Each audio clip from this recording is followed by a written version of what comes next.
Last week, we spoke in Parshas Bamidbar regarding the counting of the Yidden, of the Jews, and how really the fact that every Jew was counted individually, every tribe individually, shows how every individual counts, and every person is different and has his unique way to serve Hashem, his or her unique connection to Hashem.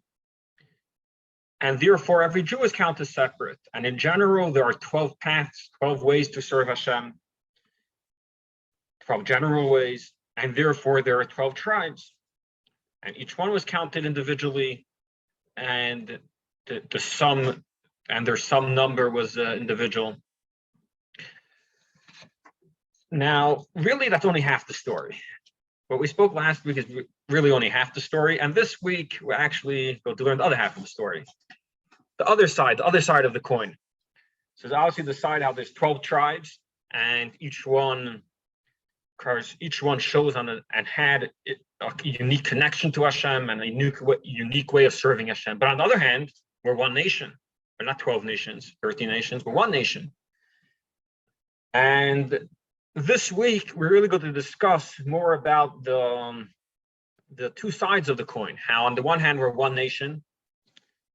And on the other hand, we're split into 12 tribes, meaning 12 ways to serve Hashem, 12 general ways to serve Hashem. And then until we get to each and every individual, that each and every person is counted separately and individually. So in the end of this week's Torah portion, for many verses, almost 100 verses, the Torah discusses the inauguration of the tabernacle, of the Mishkan. After the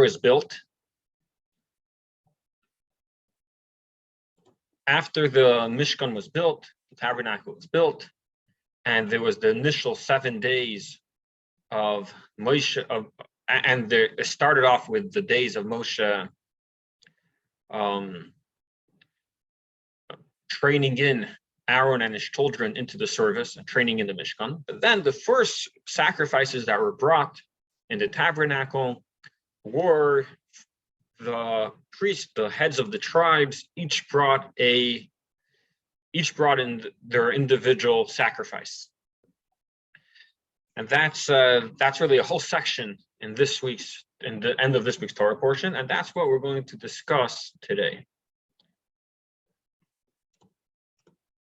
So we have here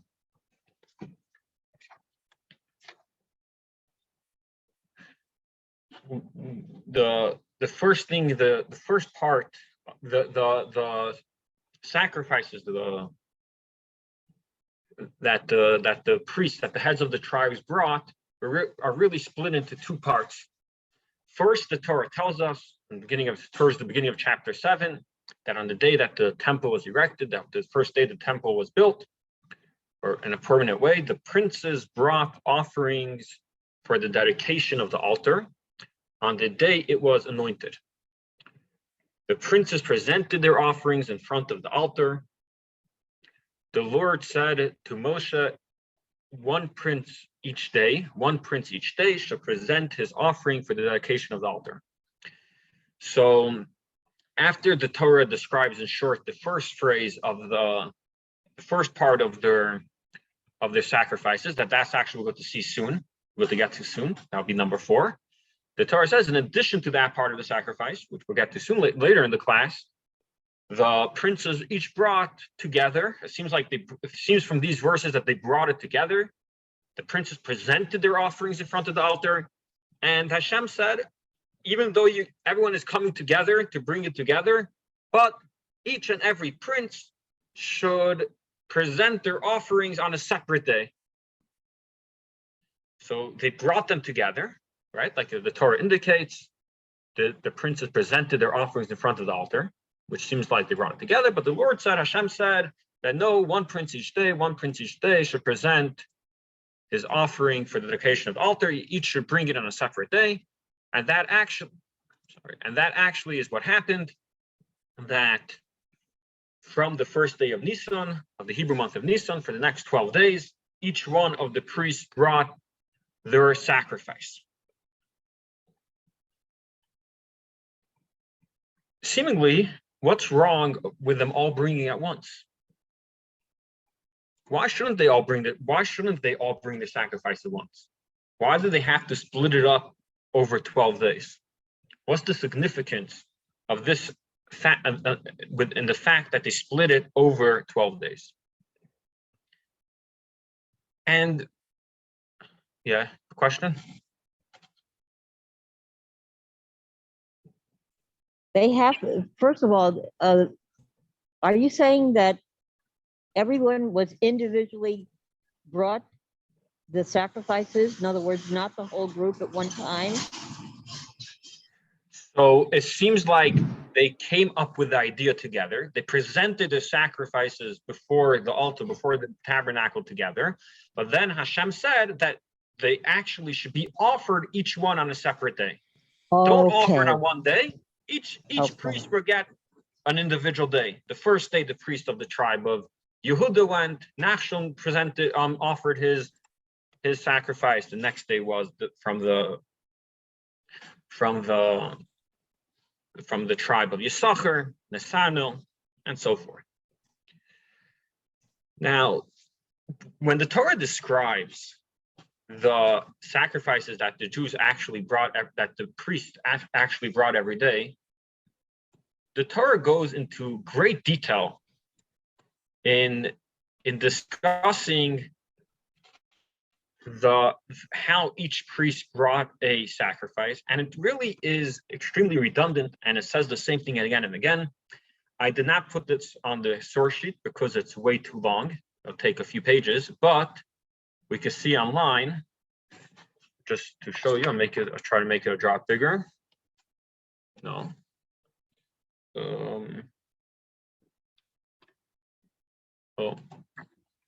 But I probably would need to share it again. What's the source? Is this Chabad.org or somewhere else? We could look it up. Yeah, this is from Chabad.org. But here, I have it. I'm saying it's the Chumash. Any Chumash would have it, really. Okay. All right, so you have here, after it says that the priests brought their offering for all together, and the Lord told Moshe each one should bring it on an individual day. So then the Torah says, verse 12, the one who brought his offering on the first day was Nachshon, the son of Aminadav, from the tribe of Yehudah. And it describes what his offering was: 1 silver bull weighing 130 shekels. And it goes through for the next few verses, verse 14, 15, 16, 17. Okay? Then 18, the second day, Nesano, the son of Ben Tzur, the son of Tzur, and he's from Yisachar. And again, it goes through exactly what he brought. And is there any differences between Yehudah's, the tribe of Yehudah's offering, and the tribe of Yisachar? I don't see any. 1 silver bowl, it's the same. And then this goes until verse 24. Then it speaks about Zevulun. And that goes on until verse 29, verse 30, right? So you see how it's redundant, how each priest really brought the same sacrifice, looks the same, consisted of the same offerings, the same objects, the same amount of gold and silver, the same amount of bowls and animals. And nevertheless, the Torah repeats it and repeats it.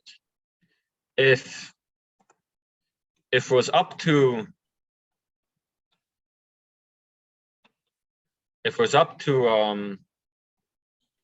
anyone, if it was up to us to write the Torah, we probably would write, these were the sacrifices. We will probably write, this is what the priest of Yehudah and the priest of Zvulun and the priest of Yisachar and Zvulun, and list all of them.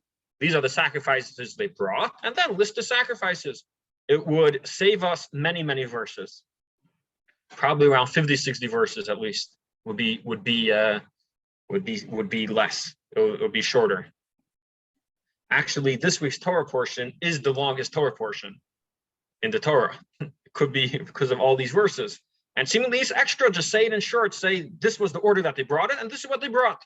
Why does it have to say by each priest individually? And again, why does it have to repeat what the other one brought if it was identical? Or it could just say by the first priest what he brought, and then it could continue similar to his offerings, was the second ones, and was the third offering, and was the fourth and the fifth until the 12th day when the final one finished bringing his offerings. Why does it have to repeat itself? So this is not a new question. The Medrash responds to this question. We have it on our source sheet, number 2. The Medrash has the following idea. It's actually an idea that we spoke in the past. We discussed it in the past. The Medrash says each prince had different intentions when he brought his offering. Right? The Medrash says, true, all of the offerings look similar. All of them seem like they're the same offering. You know, the same silver bowl, the same amount of silver, amount of gold, amount of animals. However, their intentions were different. They each had a different intention. They each had in mind something unique to their tribe.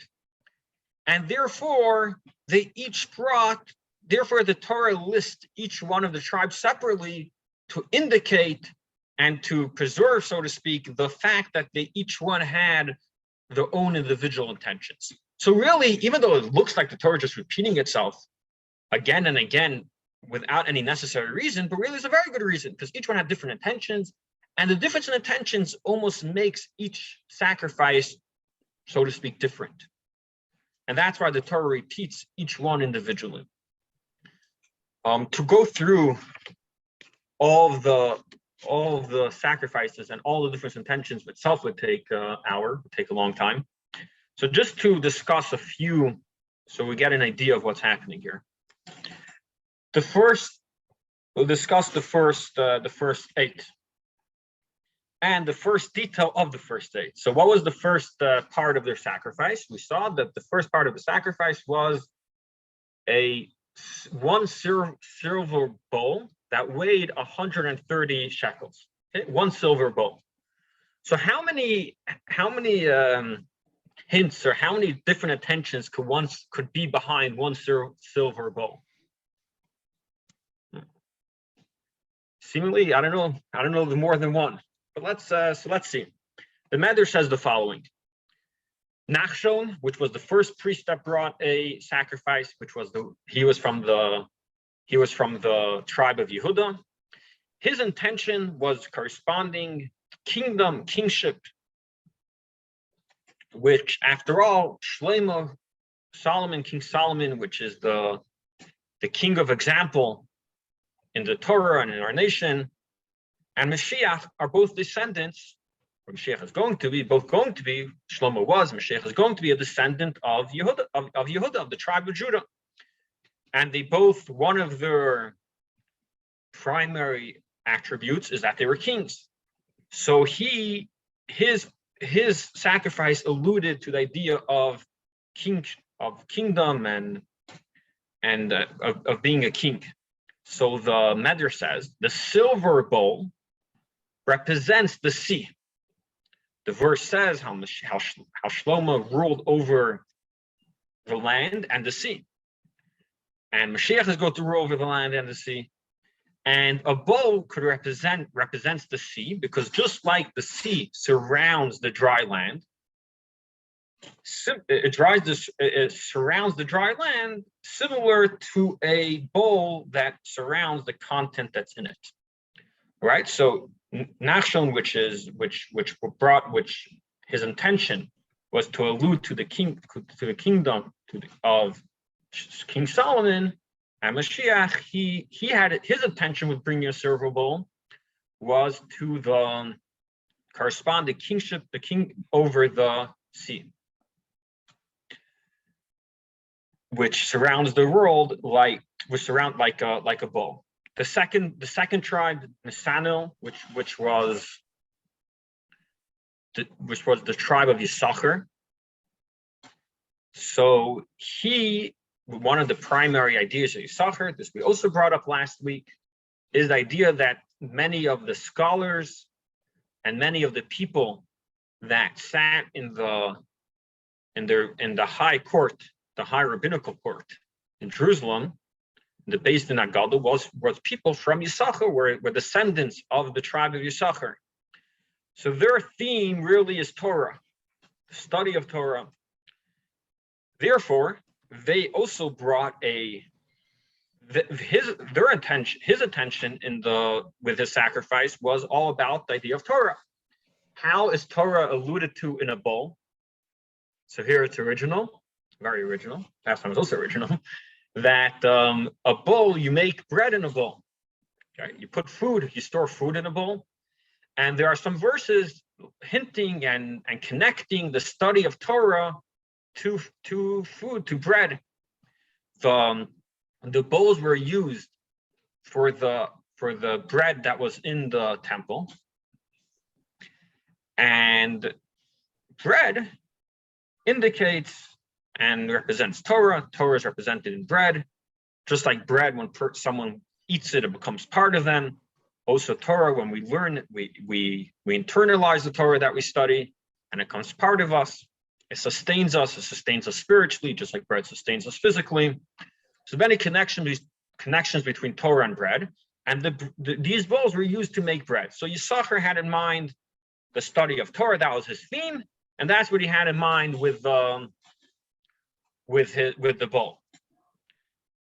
That's the hint. That's what he was alluding to with the bowl.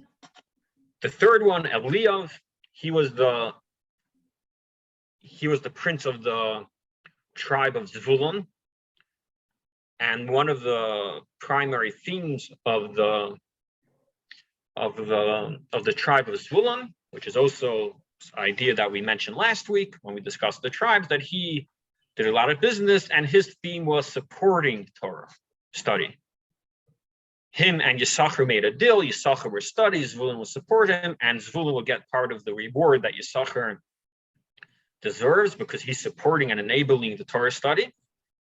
So too in Zvulun, the bowl represents the sea, because Jacob in his blessings, Zvulun is mentioned as doing business on the sea. So again, it corresponds to the sea, but not the sea, the rulership over the sea, like it was by Yehudah, but rather the business that's done in the sea. Right? Then transportation, still is the sea represents business. And also bread, because they were sustained, they would give bread, they would give food to Yisachar. The fourth one, Elitzer, so he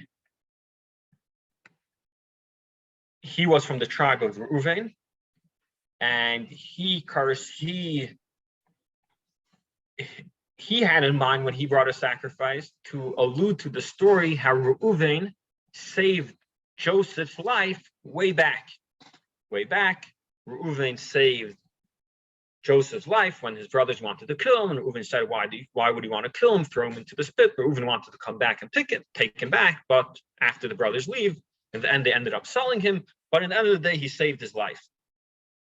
So here, the Hebrew word, how is this story alluded to in the silver bowl that he brought as a sacrifice, as an offering?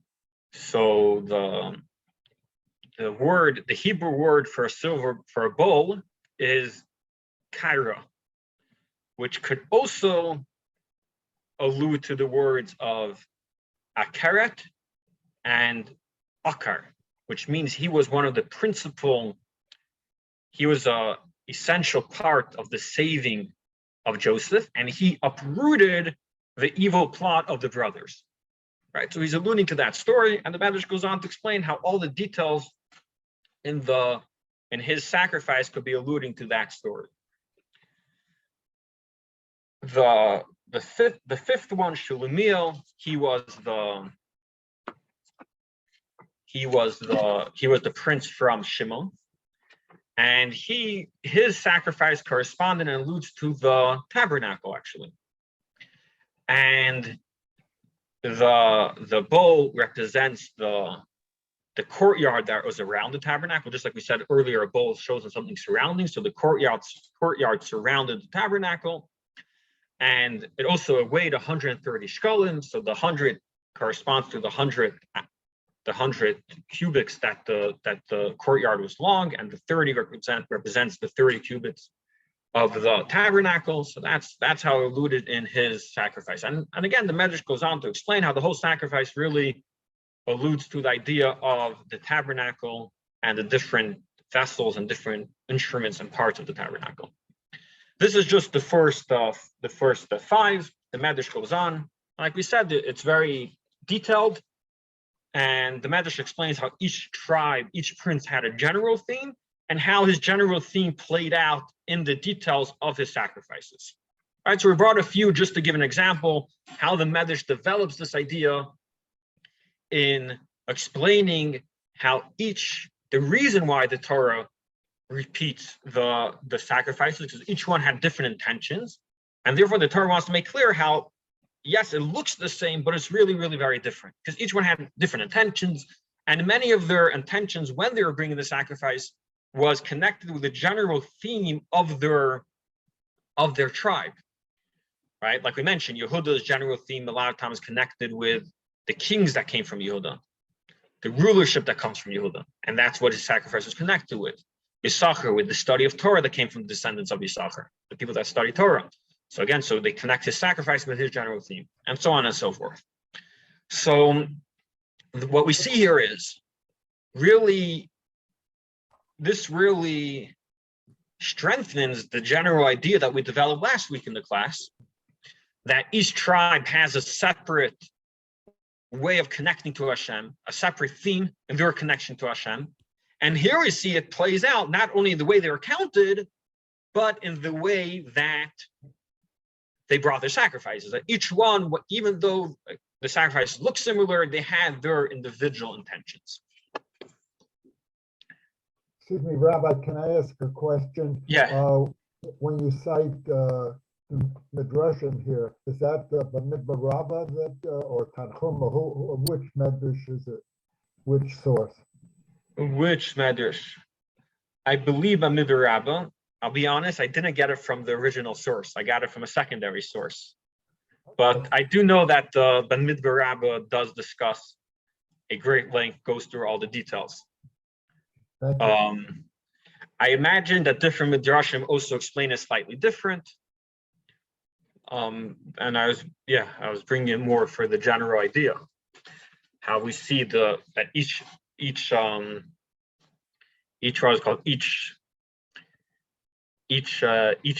tribe had a different intention. Now, once we know this, we really could go back to the question that we asked towards the beginning of class. Why did Hashem say each tribe should offer the sacrifice on a separate day? They all came together, so let them all offer the sacrifice together. But here we could understand, we could appreciate more the idea that each one has a separate day, because each sacrifice is really very different. Yes, they all look the same, but the sacrifices are not just 12 bowls. Each bowl is a different bowl. This is a bowl that corresponds to the king. This corresponds to King Solomon and Mashiach. This bowl corresponds to the sea to the Torah study, to the bread that's baked in it, and to the Torah study of Yisachar. And this is a bowl that corresponds to the sea that Zevulun does business in. They're different bowls. They're not the same bowls. So just like the Torah wants to list them again because they're not the same, that's also why the Torah actually says each one, why Hashem said, or one of the ideas why Hashem said that each one should offer the sacrifice and accept the sacrifice on a different day, to allude to the idea that they're really very different. They look similar, but they're very, very different. And they have a different intention. But now the question really comes to the other side, on the other extreme. But they all look the same. If they're so different that they have to be listed again and again, and they're so different that they were offered on separate days, so why not bring them? Why are there no differences in the external factors of their offerings? Why do they all look the same? You have a question? Yeah. Question. Yeah, sure. This meant to teach the lesson that things are not what they seem all the time, and you have to look below the surface to get the meaning of whatever we're talking about or whatever life lesson we're talking about. Is that the ultimate answer, answer to why they repeat 12 times what we're talking about here? Every bowl is different. So you're different than the next rabbi. I'm different than the next woman. Let's not judge superficially, or am I wrong? 100%. That's a beautiful idea that you see here. That sometimes, yeah, 100%, things look similar, but we have to look a little bit beneath the surface to see how they're really different, and everyone is really unique. 100%. That's definitely a very nice idea that we see here.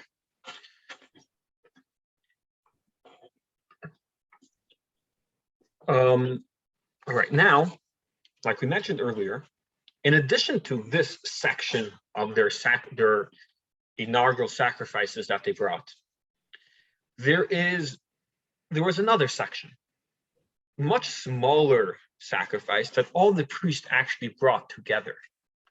The Torah actually speaks about this sacrifice a little earlier. Let's go back to our source sheet and let's go to number, actually, okay. I skipped a part. So we have to go back to 3, skipping to 4. So let's go back a second. Let's go back a step.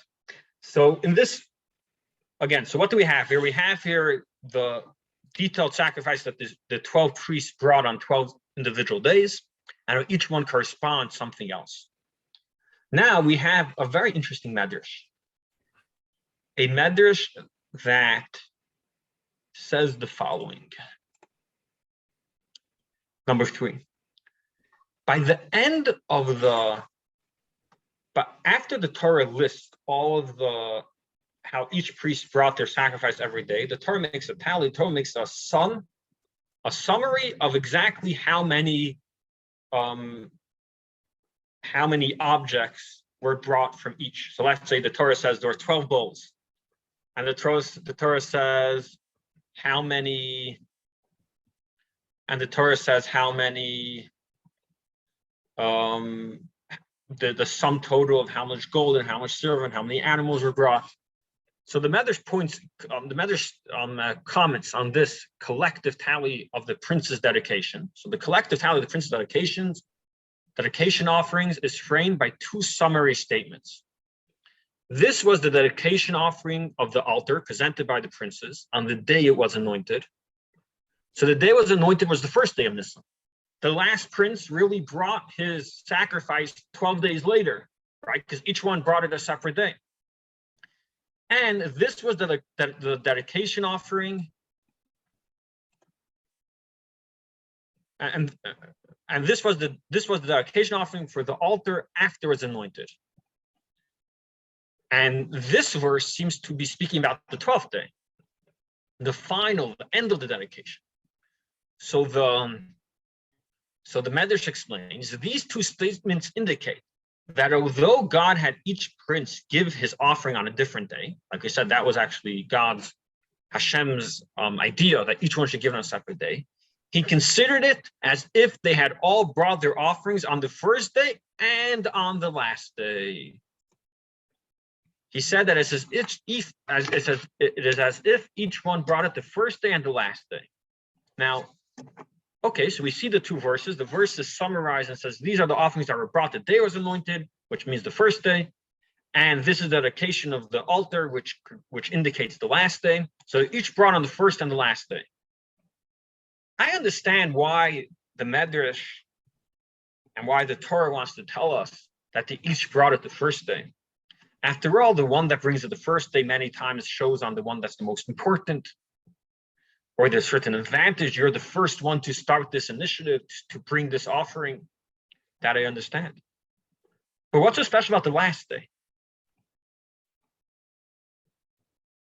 Why would we want to make them all similar, that they, as if they all brought on the last day? Why is the last day so special?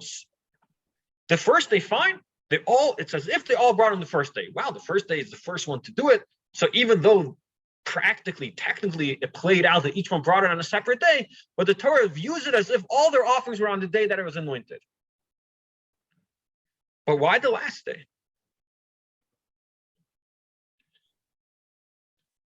Okay, I see two hands up. You have a question? Were you Are asking? you calling on me, Rabbi? Oh, Ezra, go ahead. Ezra, go ahead. No, I was just going to say, Ezra, I it think says- was first. Yeah, go. No, actually, yeah, go ahead. I was going to say, Acharon Habib. Oh, okay. So there's advantage in the last one. There's sometimes we show on the last one has a certain specialty. Okay, but how does that really play out on the how does that play out in the building of the tabernacle, the inauguration of the tabernacle, the altar? What's special in inaugurating the altar and the fact that you're the last? Yeah. Let's see. The other thing too is that, for example, like with a minyan, each one who comes, the last one is the one who normally gets tzcha of the entire, right, of what everybody else has done. Who completes the number 10? That's an interesting comparison. So you see, the last one sometimes has an advantage that you're completing the minyan. Yep. Any other thoughts? Questions? Yeah. Maybe it's not to show favoritism to any one prince or any one sacrifice. In other words, they're all equal. They're all appreciated and loved. And it's like when the first one represents as much importance as the last one. In other words, it's equality for all of the Right. princes and the sacrifices. Even though each sacrifice may be a little, the interpretation may be a little different, they're all part of the whole. So why is there a difference if we say that they're all like the first one, or if they're all like the last one? We already said they're all like as if they brought the first day. That already shows that they're equal. What's the advantage? They're all like the last day. Maybe 12 months of the year. I don't know. There's something very significant, obviously. This is my first time studying Parsha, Sure. so I'm in. Yeah, 100%. All right. Reamer, you have a question? Hands up.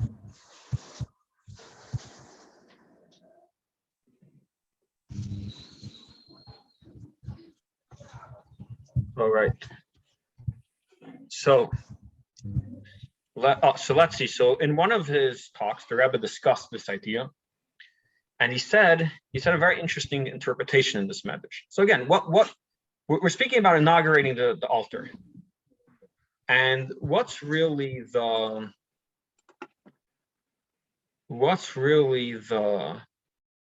first one to inaugurate? Yeah. So sometimes it's going to show on the person that's the most important. Or you're the first one to start the inauguration, the first one to offer a sacrifice on the altar. What's the advantage? What's so special being the last one? It's like this. In order to inaugurate, in order for the altar to go into full service, the 12 tribes princes brought their offerings, meaning it didn't go into full service until the prince brought their offering. All of the princes brought their offerings. So similar to what was mentioned before. One may argue the last prince is in a certain sense, is the most important. That he was the one that finished the inauguration, the dedication. He is the one that completed the dedication of the altar. So on that, the Torah says that each one of the princes is if they brought it on the last day. What does that mean? Is as if they brought it on the last day? It's as if they completed it. So that would have to mean as if they completed it. But only one person completed it. So what does it mean as if they all completed it? But based on the idea that we said earlier, that each prince, each tribe has a different way of serving Hashem. And each prince represented their tribe's way or their tribe's path in serving Hashem. And unique connection to Hashem. Now the altar, the Mizbeach, represents the service of Hashem. On the altar, something physical was consumed by fire. And the physical really was uplifted to the spiritual. It was consumed by the fire of the Mizbeach, of the altar. That really represents almost the ultimate of the physical world being connected to spirituality. Now that's what the Mizbeach did, it consumed the offerings. But therefore the Mizbeach, many times in Kabbalah and in Medrash, represents the general service of Hashem, to Hashem. Our general service to Hashem is alluded to in the altar, in the Mizbeach.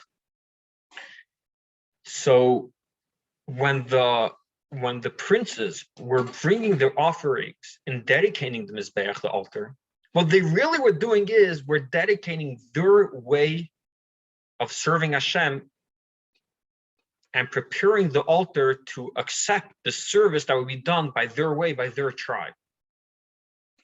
Right, so each prince's dedication was really inaugurating and dedicating, getting it prepared that later his tribe that serves Hashem in their unique way would be able to, their service would be accepted by the Mizbeach. So now, in a certain sense, each prince was actually the last day for their tribe. What's the advantage of the last day? The advantage of the last day is that you're the one that finished it. You're the one that completed the task. So in a certain sense, each prince completed the task for himself, for his tribe. After the first day, now the altar was prepared to accept the sacrifices and the way of service of Hashem of the tribe of Yehudah. After the second day, the tribe of Yitzchok. At the third day. So when the Torah says the Torah tries to indicate and show how they're each one the last day, what the Torah is really saying something that's in sync with the idea that we said earlier, that each one completed it for their tribe.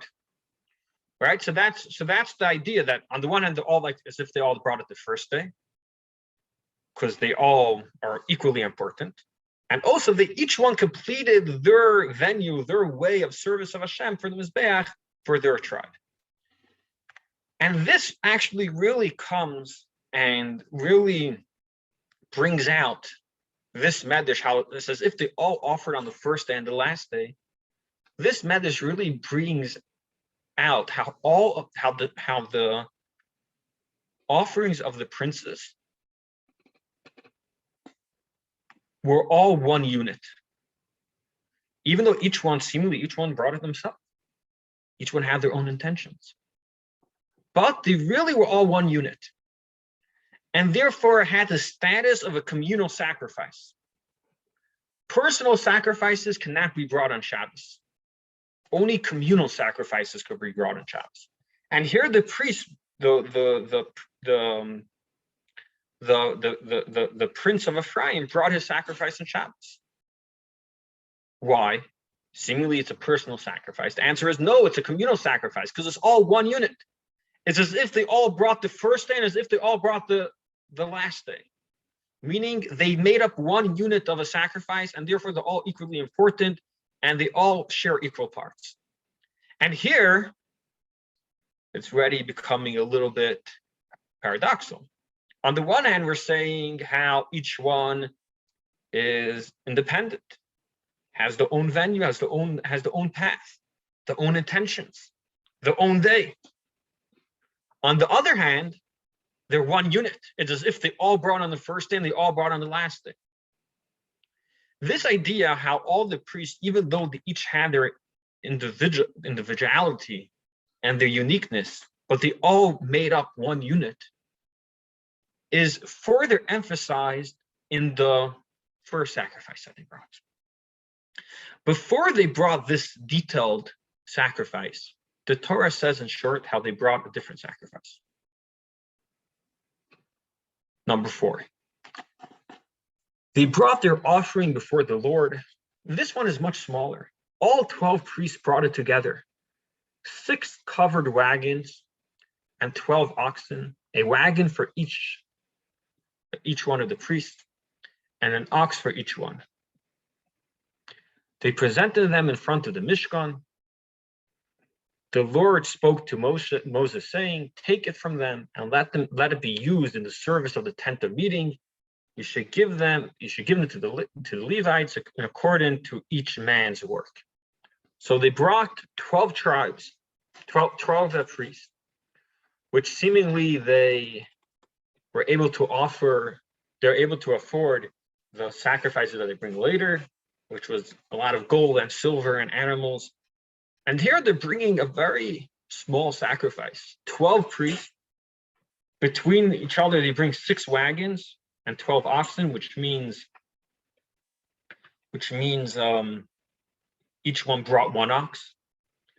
And, if you want to bring wagons and oxen, at least each priest are bringing a wagon for themselves and an ox for themselves. And we see here, no, each priest really chipped in with another one to get an ox.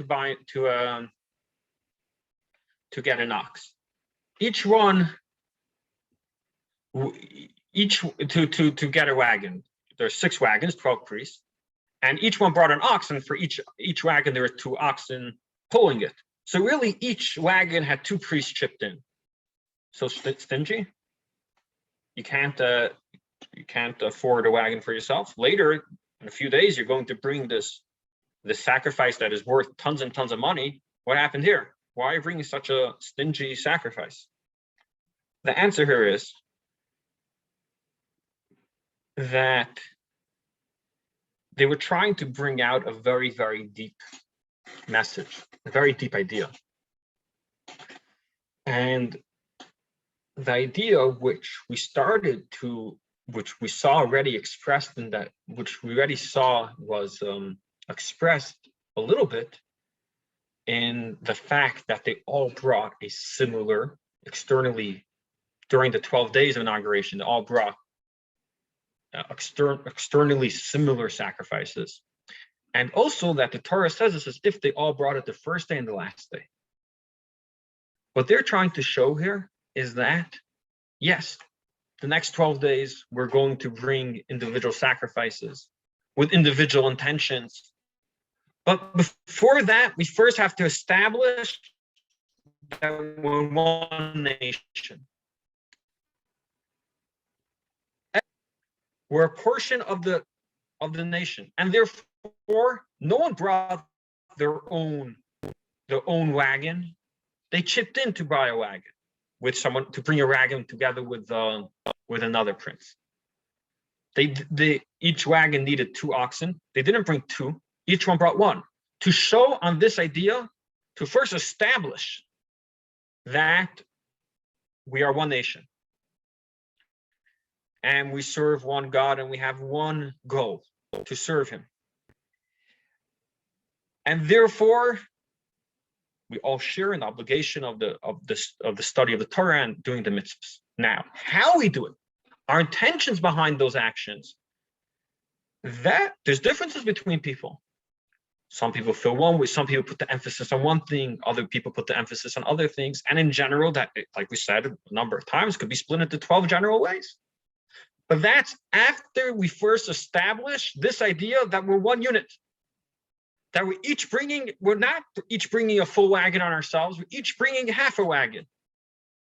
We're each bringing 1 ox out of the 2 to show that we each need each other.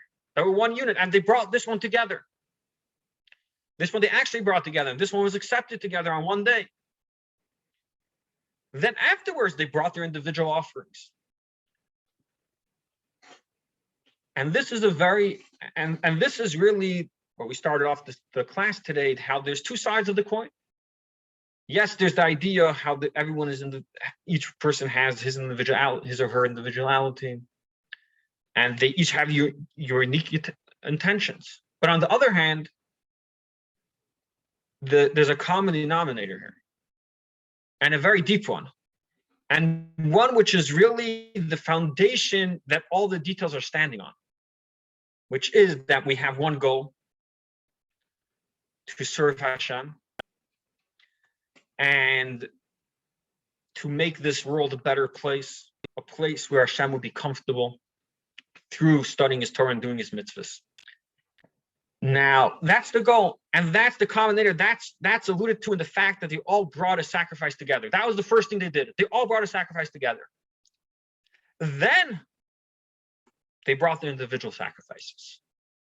They each brought with their own intentions on their own day. And even those sacrifices, they weren't totally exclusive from one of each other. They look externally the same. Because the goal was the same. The objective was the same. The question is how to do that objective, where the emphasis should be placed, which really changes based on person, based on groups of people. And really this idea could be brought even further. For example, prayer. So in the synagogue, there's one prayer book. Typically, there's, like we said last week, there's a few variations, but the main parts of prayer are pretty much the same. Seemingly, every person should have their own personalized prayer. So obviously, there's two parts of prayer. There's a personal prayer that you could say, but then which is to pray by yourself. But whenever you come to a shul, to a synagogue, everyone is praying the same words, more or less. Why? Won't it be better for everyone just to speak from the heart and to say their own thing? So the answer is it's a similar idea. Yes, everyone has their own intentions. And with, let's say, a verse that Hashem should help us. Hashem should help. So the words could sound the same, but for each person, help could mean something totally different. For one person, help could mean they need financial help. For someone else, it can mean health. For someone else, they can have intention for a friend that they know is going through a hard time. For every person, that phrase can mean something totally different. It could be a totally different intention, even though externally it looks very similar. Right, so it's really a very identical idea to what we're saying here. And externally, all the priests brought the same sacrifice. But internally, what's happening beneath the surface, they each had different intentions. And really that's the beauty here, how we have two sides of a coin which seemingly don't really go together. We have one nation, one goal, and together with that, and perhaps because of that, there's so much room for each individual to have their intentions and their way to do it, and the 12 tribes, 12 unique ways. And the reason why it's because of that is because usually differences create disagreements, friction. But when the differences are based on one goal, then the differences could complement each other.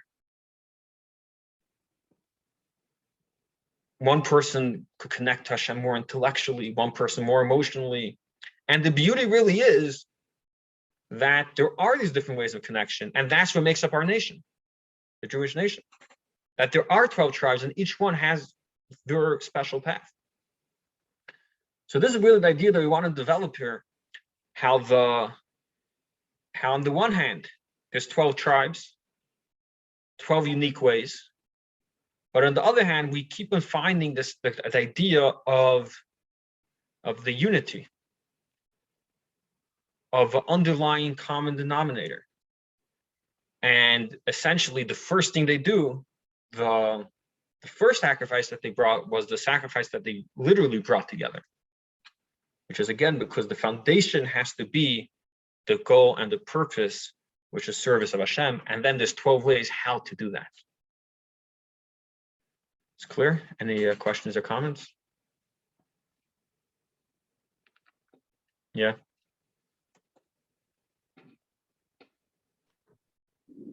Yeah, I noticed the verse that you had shown for the oxen and the wagons. It says that Hashem says, take it from them, which is the second case of Hashem telling Moshe to take it. The first being the women's donation of brass mirrors. Was this with the oxen and the wagons also the prince's own idea, and so that's why Hashem says to Moshe, take it from them. Right. You're a little low. It's hard for me to catch. Can you reiterate? What's that? You summarized. You asked a question. Yes, I was asking the question about whether it's because that it was the prince's own idea to bring the wagons and the oxen that Hashem says take it from them. Right. So you're saying why Moshe had to wait for Hashem to say take it from them, because it was from their own initiative. Right. Meaning Moshe didn't take it from them automatically. Only after Hashem said take it from them, that the Moshe take it from them. Meaning he wasn't 100% sure that he was supposed to take from them. Right. Correct. Yeah, that's what I was asking. Yeah. All right.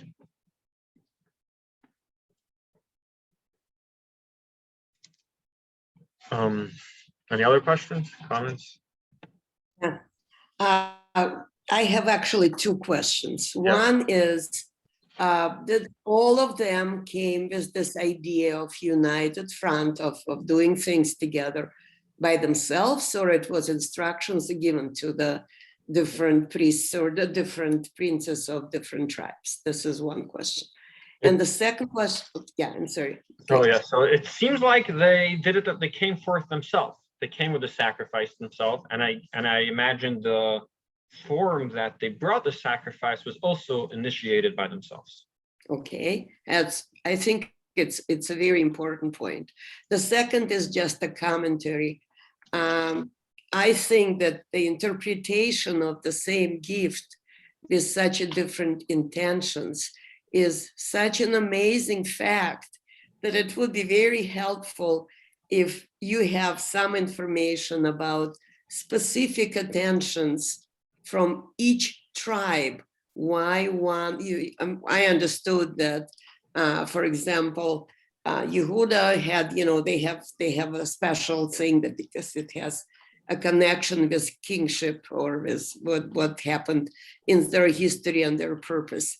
But is it possible to find in more details about the rest of the tribes?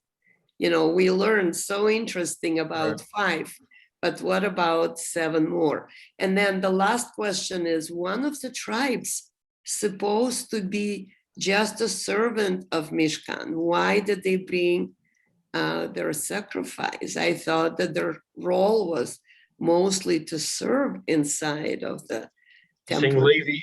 Yeah, yes. Levi didn't bring a sacrifice. They didn't. That's why that's why they were the 13th tribe, or they were not. So Levi by the end did not bring a sacrifice, right? So it's more the other tribes that didn't serve in the Mishkan brought a sacrifice. Okay, but is it possible for you maybe to give us more information? What was the symbolics, let's call it that, for Right. each tribe. What exactly were their intentions? Because it seems to have a lot to do with their history, with their purpose. It would Right. be interesting to know. Okay, so I'll see if I could find something written up and Oh, that, ask Rabbi thank you Smith so to send it. thanks. But Yeah. I think the whole class is so amazingly spiritual that gives you so many chances really to look at things from very different perspective. Mm. And thank you. To me, it was a Welcome. revelation. Thanks a lot. You're welcome. Yeah, Ezra.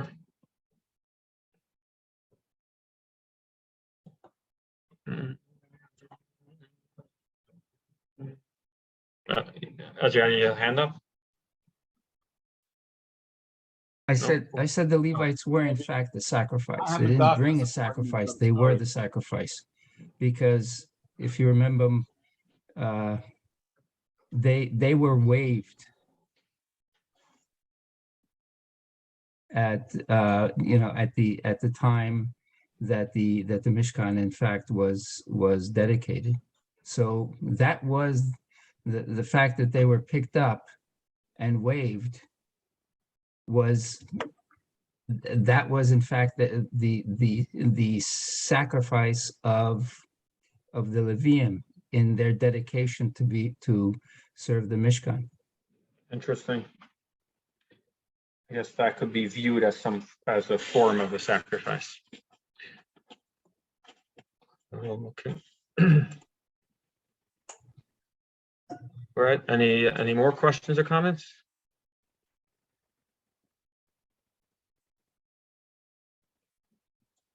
All right. So everyone have a good afternoon, and hope to see you next week.